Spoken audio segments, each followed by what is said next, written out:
ဒီနေ့ကတော့ညာသားကြီးတို့ရွာရဲ့တစ်ဖက်ကမ်းမှာရှိတဲ့ကျွန်းထဲမှာညာသားကြီးတို့ကလေးပဲစိုက်ထားတဲ့ပဲကင်းနဲ့စေးသွားပြန်မယ်။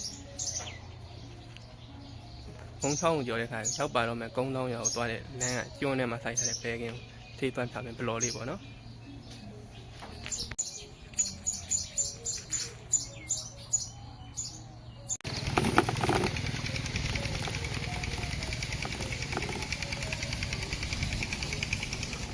ကိုလာပြောလို့ဘူးတယ်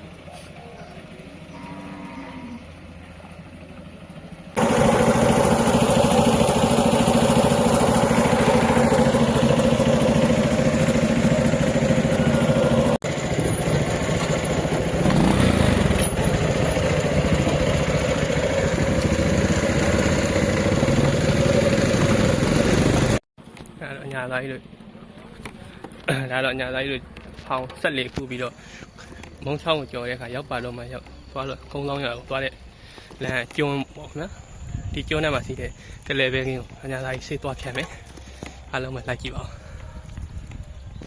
ဒါတော့ညာသားကြီးတို့ဒီမှာ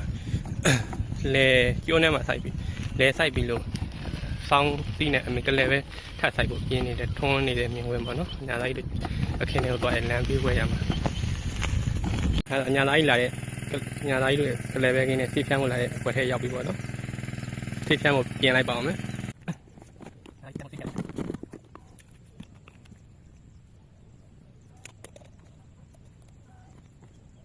အဲ့ပဲတော့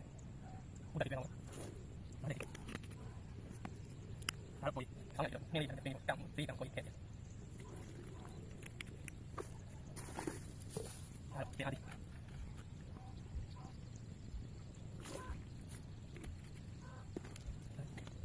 တော့ငါ့